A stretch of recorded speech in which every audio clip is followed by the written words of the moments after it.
Salut bien-aimés, je suis le prophète Firmament. Là, nous sommes dans un autre numéro des prophètes expliquent. Je sais que ça vous bénit énormément. J'avais abordé la première partie de la crucifixion et là, nous sommes en train d'entamer la deuxième partie de la crucifixion. Aujourd'hui, j'ai amené un sujet tiré de notre sujet, la crucifixion de Jésus. Comme j'avais promis, dans la deuxième partie, nous allons plus nous concentrer sur ce qui s'est passé sur Golgotha, c'est-à-dire aller plus en détail, voir les détails des événements, l'interprétation prophétique de chaque détail et de chaque événement, dès l'instant où il a été lâché pour qu'il soit crucifié jusqu'à la mort. Vous savez que nous sommes en train de parler sur comprendre les portraits historique et prophétique de la vie de Jésus. Et là, ça fait des semaines, nous sommes en train de parler sur la crucifixion de Jésus. Comme je vous ai dit dans le précédent vidéo, Jésus, Christ, a été accusé par des Juifs et puis condamné par des Romains. Il a été condamné à la peine de mort et là, il a subi ce que nous appelons dans le christianisme la crucifixion. Donc la crucifixion de Jésus, ça se réfère souvent à son exécution sur la croix. Ce qui nous intéresse aujourd'hui, ce n'est pas la croix, mais c'est le lieu de sa condamnation ou le lieu de sa mort, le lieu de sa crucifixion que la Bible nomme Golgotha. Lisons un verset de la Bible dans Jean 19, 16 à 18. La Bible dit ceci. Alors, il le livra pour être crucifié. Il prit donc Jésus et le menèrent. Jésus porta sa croix, arriva au lieu appelé crâne, quand en hébreu se nomme Golgotha. Là, il fut crucifié et deux autres avec lui, un de chaque côté et Jésus au milieu. Je vais attirer votre attention. La Bible est claire. Dans tous les 4 évangiles, on parle. Donc, on ne peut pas douter de l'authenticité du lieu à laquelle Jésus a été crucifié. Nous savons tous définir. La place s'appelle Golgotha. Wow.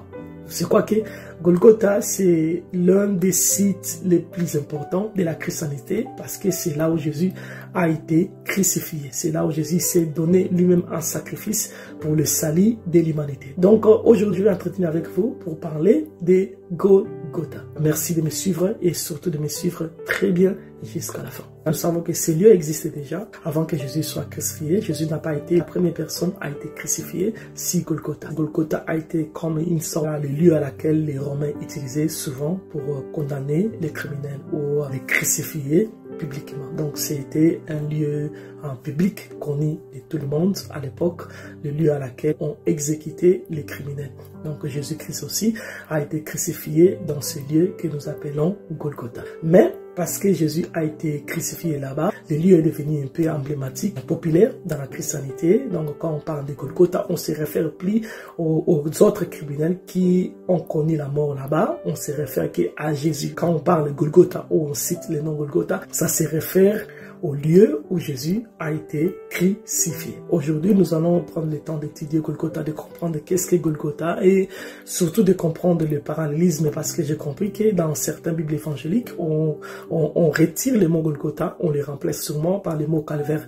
J'ai été curieux de savoir pourquoi les mots calvaire, d'où est venu les mots calvaire, parce que dans la version originelle, donc dans les écrits originaux, les mots calvaire n'existaient pas. Donc, restez connectés. Nous allons voir avec vous d'où est sortie l'idée de remplacer Golgotha par le mot calvaire. Et calvaire, en fait, ça veut dire quoi? Dans l'évangile de Matthieu 27, 33 à 44, la Bible dit, ils arrivèrent au lieu appelé Golgotha, qui signifie lieu du crâne. Ici, Matthieu a confirmé que Jésus a été crucifié sur le mont Golgotha. Si vous lisez aussi Luc 23, 33, vous allez trouver que la Bible dit, ils arrivent au lieu appelé Golgotha et ils le crucifient. Donc, même Luc est en train de confirmer que Jésus a été crucifié sur le mont Golgotha. Officiellement, Golgotha, c'est le lieu à laquelle Jésus a été crucifié. Et tous les 4 évangiles sont d'accord que Jésus a été crucifié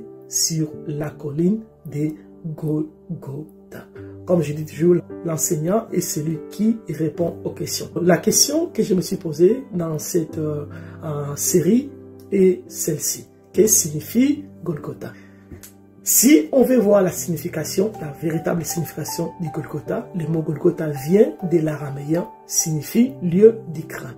En araméen, ça veut dire Gilgal. Gilgalta. Donc Gilgalta en araméen, c'est qui a été traduit en grec par Golgotha, qui était les noms des lieux où Jésus fut crucifié. Bien sûr que dans certaines Bibles, vous allez trouver que la Bible dit qu'on arrivait à un lieu du crâne qui veut dire en hébreu Golgotha. Mais originellement, ce mot vient des mots araméens qu'on a traduits, qui fait sortir le mot Golgotha dans nos langues modernes, dans nos langues de nos jours. Ça nous donne la traduction du lieu du crâne. Donc quand on traduit les mots hébreux ou araméens qui donnent le mot Golgotha, quand on les traduit dans notre langue, ça nous donne l'explication du lieu du crâne. L'araméen était la langue sémitique parlée par les Juifs à l'Antiquité. Jésus aussi parlait la langue araméenne. D'où vient le mot calvaire? Selon les explications données, ou bien les explications étymologiques du mot Golgotha, vous allez comprendre que Golgotha veut dire lieu du crâne. Donc ça vient de l'araméen qui veut dire lieu du crâne. Vous pouvez vous poser la question, quel est le parallélisme entre Golgotha et calvaire? J'ai remarqué dans plusieurs versions françaises, on n'utilise pas les mots Golgotha, on utilise les mots calvaire. Je me suis posé la question, d'où vient le mot calvaire? Comment on est arrivé à commencer à remplacer les mots Golgotha par les mots calvaire? Parce que les mots calvaire, dans la version originelle des écrits, les mots calvaire ne se trouvent pas. Donc si vous prenez la version originelle, Matthieu, Marc, Luc et Jean, vous prenez les premiers écrits, les auteurs eux-mêmes avaient écrit, les mots calvaire n'existaient pas. Maintenant, je me suis posé, si dans la version originale, le mot calvaire n'existait pas, d'où vient le mot calvaire? Comment on est arrivé à remplacer Golgotha par les mots calvaire et pourquoi? Pour que vous compreniez que les mots calvaire, où ça vient, on doit rentrer dans l'explication du mot Golgotha. Le mot Golgotha, comme je vous ai dit, étymologiquement, cela est sorti de la langue araméenne. Les mots qu'on a traduits d'abord à grec, et puis on traduit dans d'autres langues, cela nous donne le nom Golgotha.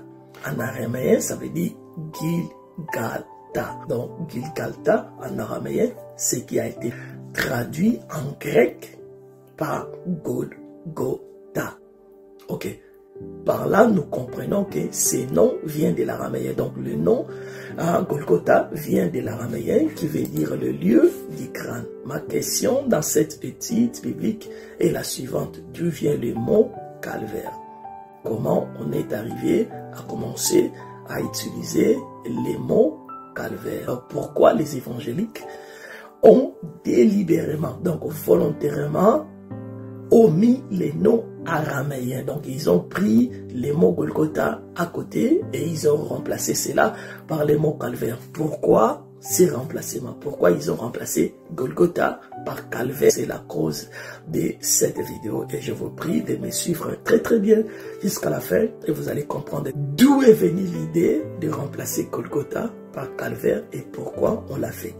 Pour comprendre l'origine du mot calvaire, d'où est sorti, d'où est venu, parce que ça n'existait pas dans les écrits originaux. Alors, ça sort où? Si ça n'existait pas dans les écrits originaux, alors ça sort où? Pour qu'on arrive à avoir la bonne réponse, il faut qu'on pose d'abord la question à le mot calvaire et dans quelle langue? Et aussi, dans quelle langue la Bible a-t-elle été écrite? Par là, ça va nous amener à comprendre d'où est venue l'idée de remplacer Golgotha par les mots calvaire et comment on est arrivé à commencer à utiliser les mots calvaire à la place du mot Golgotha. Je crois que c'est bien compris. Voici donc ma réponse. À cette question, tout d'abord, sachez qu'une grande partie de la Bible, notamment l'Ancien Testament, a été écrit d'abord en hébreu et en araméen. Tandis que le Nouveau Testament a été rédigé en grande partie en grec et une partie en araméen. Le mot calvaire, originellement, n'est pas sorti de l'araméen. Le mot calvaire, c'est une traduction. Vraiment, bas, je vous ai dit que le mot Golgotha vient de la langue araméenne. Donc, originellement, on écrit d'abord en araméen. Et puis, quand on essaie de traduire, on obtient les mots calvaire.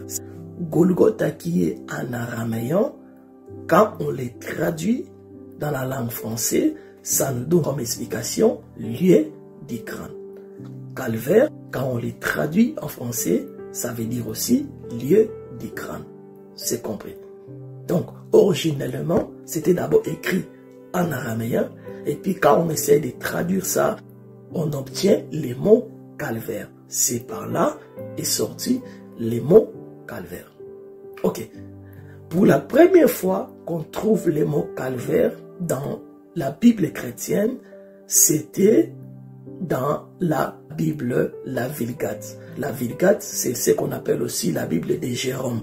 Parce que c'est un moine, Jérôme c'est un moine, c'est lui qui a fait la première traduction, je peux dire la première traduction. Bien sûr, beaucoup de théologiens pensent que la première traduction de la Bible, c'est la traduction, la Septante. Mais avant la Septante, il y avait une Bible qu'on avait traduite. Quand on traduit dans d'autres versions françaises, on n'utilise pas les mots Golgotha, on utilise les mots calvaire. Le mot calvaire qui dérive du latin calvaria, en latin qui veut dire crâne, utilisé pour la première fois dans la version de la Bible qu'on appelle Vulgate. Pour désigner le lieu, c'est l'explication donnée dans les 4 évangiles pour le mot araméen. La Bible lui-même explique déjà quand on parle de Golgotha qui veut dire le lieu du crâne. Donc c'est en fait à quelque chose l'explication que les évangiles nous donnent de ces lieux. Golgotha. Golgotha qui veut dire le lieu des crânes, comme la Bible nous explique. Donc quand on a voulu traduire la Bible dans la langue de nos jours, une des anciennes traductions de la Bible, ça s'appelle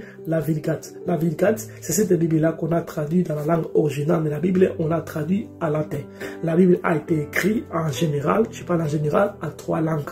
Et l'une partie était écrite en hébreu, d'autres étaient écrites en araméen et d'autres aussi étaient écrites en grec. Parce que les langues évoluent. Quand à une certaine époque, les gens ne parlaient plus l'araméen, les gens ne parlaient plus l'hébreu, les gens ne parlaient plus la langue grecque. Donc on doit traduire la Bible dans la langue courante, dans la langue influente, dans la langue à laquelle que tout le monde peut avoir l'accès de lire et de comprendre.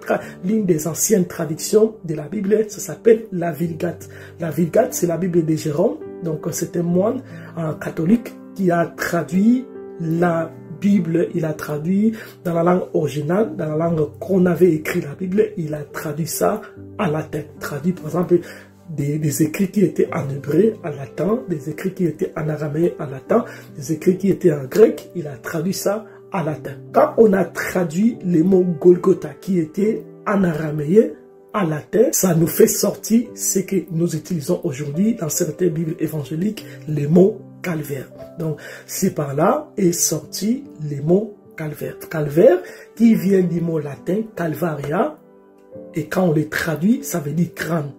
Calvaria lotus, ça veut dire le lieu du crâne. Je crois que c'est compris.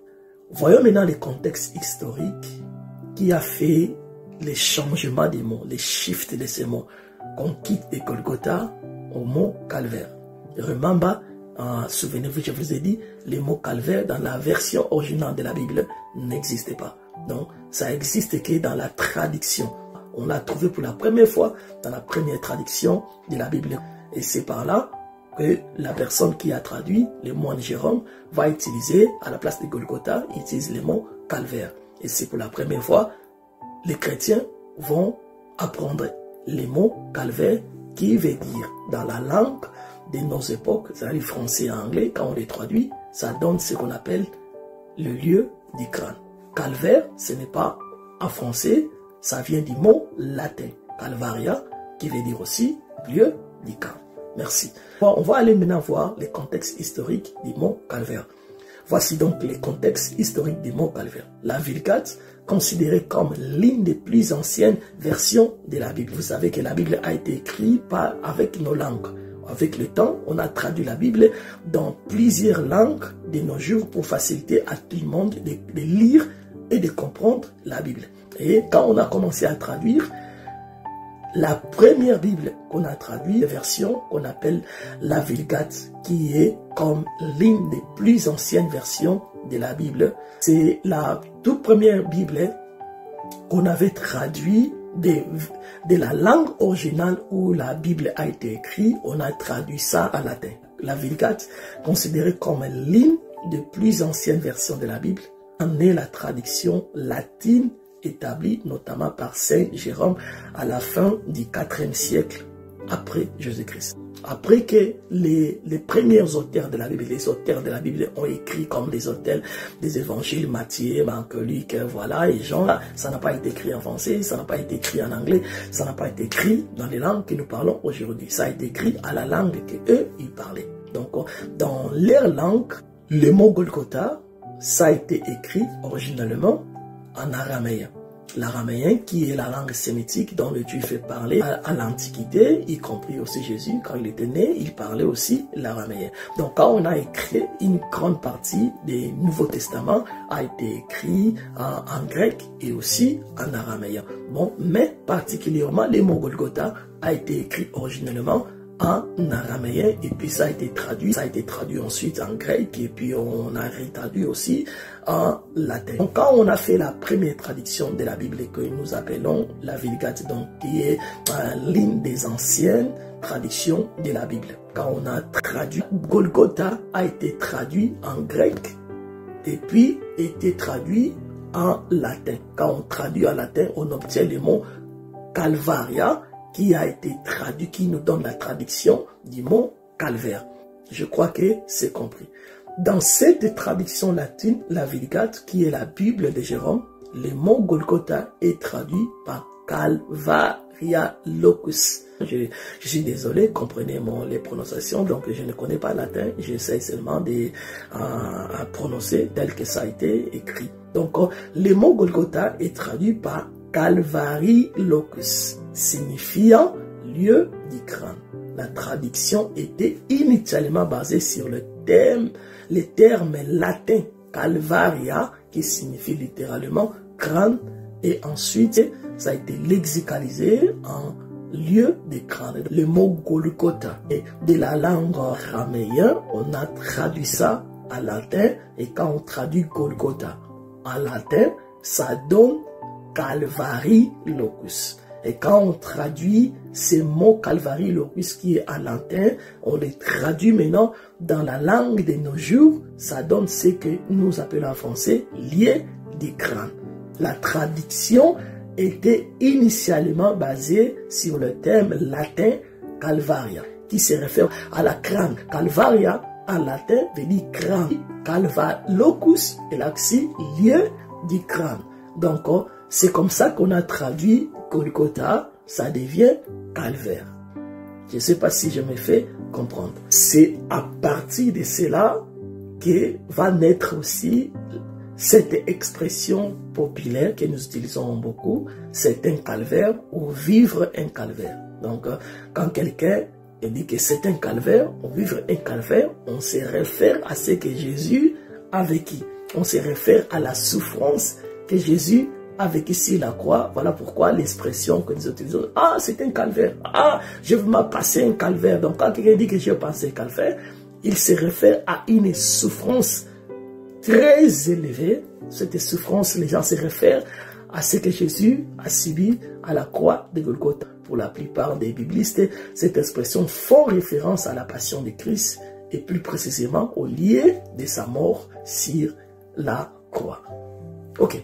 Voyons maintenant la situation géographique du Golgotha. On essaie maintenant de les situer où se trouve Golgotha. À l'époque de Jésus, Golgotha était d'abord une colline située juste à l'extérieur du mur de l'ancienne Jérusalem. Donc à l'époque de Jésus, Golgotha, c'est une colline. C'est la colline qui est située juste à l'extérieur du mur de l'ancienne Jérusalem. On sait déjà que dans l'ancien temps, le ville était clôturé. Jéricho, Jérusalem, tous ces cités-là, toutes ces villes-là étaient clôturées. C'était appelé au nom de la sécurité qu'on clôturait de villes. Golgotha se retrouve juste en dehors de la ville. Donc, en dehors de la clôture de Jérusalem se trouve la colline qu'on appelait Golgotha.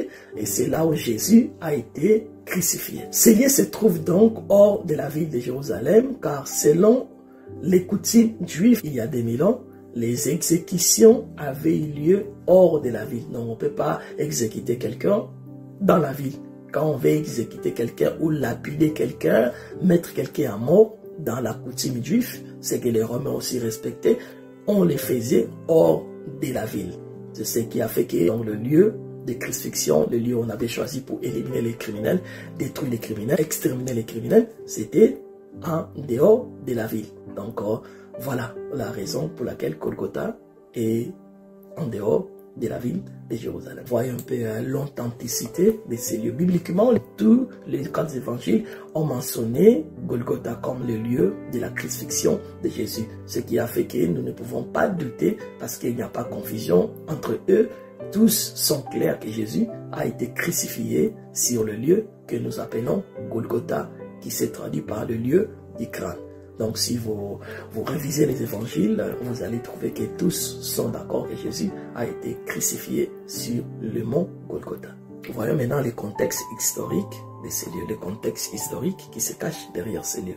Le mont Golgotha dans l'évangile désigne une colline située à l'extérieur de Jérusalem. Comme je vous ai expliqué, c'est une colline qui se située en dehors de la clôture de Jérusalem. Donc je parle de Jérusalem, pas Jérusalem actuelle, mais Jérusalem ancienne, donc Jérusalem de l'Antiquité. Oh, c'est là où s'est passé des exécutions couramment utilisées par les Romains. Donc les Romains avaient choisi ces lieux pour exécuter les criminels, pour éliminer les criminels. Comme le rapporte la Bible, on condamne quelqu'un à mort, on amène la personne à Golgotha, on le tue, on l'illumine et on le laisse là-bas pourrir. Pourquoi uniquement Golgotha? Dans la Bible, pourquoi Jésus doit être crucifié seulement au mont Golgotha? Pourquoi Golgotha? Les textes bibliques n'indiquent pas la raison de cette désignation spécifique, mais plusieurs théories ont été avancées qui peuvent nous éclairer pour pourquoi c'était à Golgotha que Jésus a été crucifié. La première raison est que Golgotha était un lieu d'exécution public. Donc c'est le lieu public connu par tout le monde, là où on crucifiait les criminels, là où on sacrifiait les criminels, là où on punishment, là où on punissait les criminels. Deuxièmement, deuxième hypothèse, quoi, parce que tout ce que nous disons, il n'y a pas de précision, c'est juste de l'hypothèse. Deuxième hypothèse, la seconde est que Calvaire ou Golgotha était un lieu où étaient enterrés les crânes des victimes, ce qui serait contraire aux traditions funéraires juives, mais pas romains, parce que les Romains, ce sont des sans-foutistes, mais les Juifs, ils ne laissent pas les gens mourir comme ça dans la vie, on les enterre. C'est les Juifs, bon, parce que même quand quelqu'un est mort, il a droit à l'enterrement, donc on l'enterre. Mais selon cette hypothèse, on prend Golgotha comme les lieux où a été abandonné les crânes des victimes. Il y a plusieurs personnes qui ont été crucifiées, y compris Jésus. Ce qui fait référence clairement quand la Bible parle des lieux du crâne, on se réfère aussi aux crânes des gens, les gens qui mouraient là-bas. Les lieux-là servaient aussi de tombes pour eux. On les crucifiait et ils étaient abandonnés là-bas. On les enterrait là-bas. Ils disparaissaient là-bas. Donc voilà pourquoi on l'appelle aussi le lieu du crâne. On se réfère au crâne de tous les criminels crucifiés qui étaient restés là-bas comme des monuments, comme des références. Voilà. La troisième hypothèse suggère que Calvaire proviendrait d'un nom d'un cimetière. C'est le nom d'un cimetière voisin. Donc un cimetière qui était voisin à cette colline. Voilà pourquoi on a approprié la colline aussi, les noms Calvaire. La quatrième hypothèse suggère que le nom Golgotha dérive de la forme physique de la colline. Donc la colline en question avait la forme des crânes humains. Et c'est la raison pour laquelle on l'appelle Golgotha, lieu du crâne. Donc dans ces cas-là, ça ne se réfère pas au nombre de crânes de victimes qui étaient abandonnés là-bas, mais ça se réfère à la forme de la colline qui semble avoir la forme des crânes, donc des crânes humains. La forme en question de la colline a fait qu'on les nomme lieu du crâne. Donc quand on dit lieu du crâne, on se réfère pas au crâne déjà abandonné là-bas, mais on se réfère à la forme physique de cette colline-là. Je crois que c'est compris.